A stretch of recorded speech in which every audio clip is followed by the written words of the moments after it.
सबको जय मसीह की।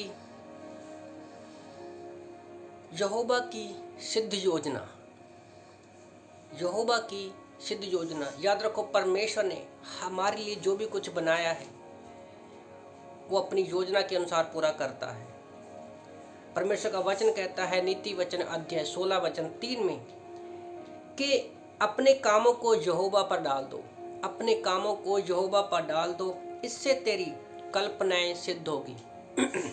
और अगर हम इसके वचन 2 को पढ़ते हैं, नीति वचन 16:2 को, लिखा है, मनुष्य का सारा चाल चलन तो अपनी दृष्टि में पवित्र ठहरता है, परंतु यहोवा मन को तोलता है।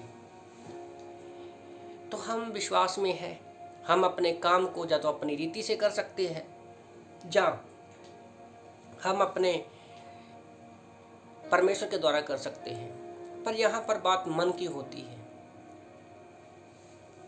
जैसे मैं जब इन वचनों को पढ़ रहा था कि अपने सारे काम यहोवा पर डाल दो और उसकी सारी कल्पनाएं सिद्ध होती हैं। तो रियली में जब हम परमेश्वर का कार्य परमेश्वर की इच्छा के अनुसार करते हैं तो उसमें परमेश्वर हमें जीत देता है।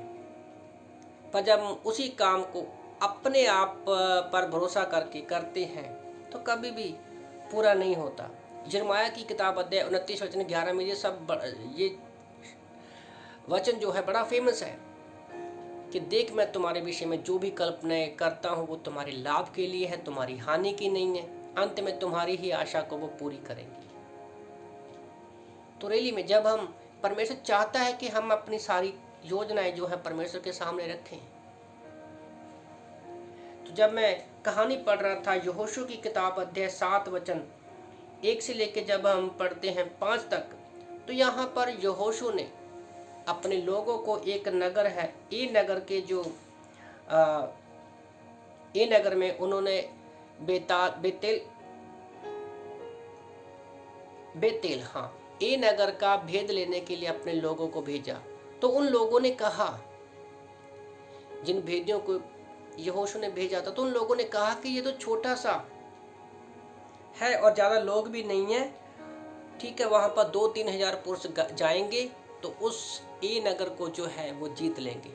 उन्होंने वैसा ही किया, पर यहाँ पर उन्होंने अपना मन लगाया, अपनी योजना बनाई, परमेश्वर से नहीं पूछा। ये पहली बार गलती की थी यहोशू ने कि उसने परमेश्वर से नहीं पूछा और लोगों पर भरोसा किया। उन्होंने योजना बनाई कि 2-3 हजार लोग जाएंगे और वो जीत कर वापस आ जाएंगे, कि सब लोगों को जाने की कष्ट करने की जरूरत नहीं है। पर जब वहाँ पर वो जाते हैं तो ए नगर के जितने भी लोग रहने वाले थे सबके सामने से वो भाग गए और उनके 36 पुरुषों को मार डाला। तो कितना लॉस हुआ।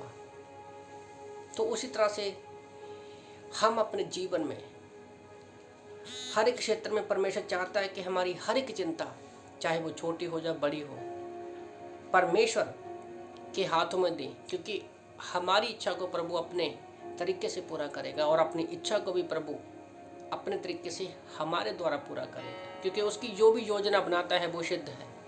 हम नहीं जानते कि आगे क्या होगा, तो परमेश्वर जानता है।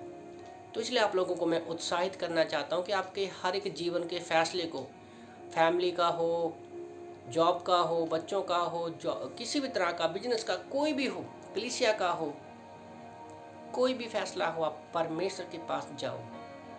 जब आप प्रार्थना करोगे, फास्टिंग प्रे करोगे, वचन पढ़ोगे, बाइबल पढ़ोगे, तो परमेश्वर आपकी अगुवाई करेगा, क्योंकि परमेश्वर की योजना हमारे लिए हमेशा सिद्ध होती है। आमीन।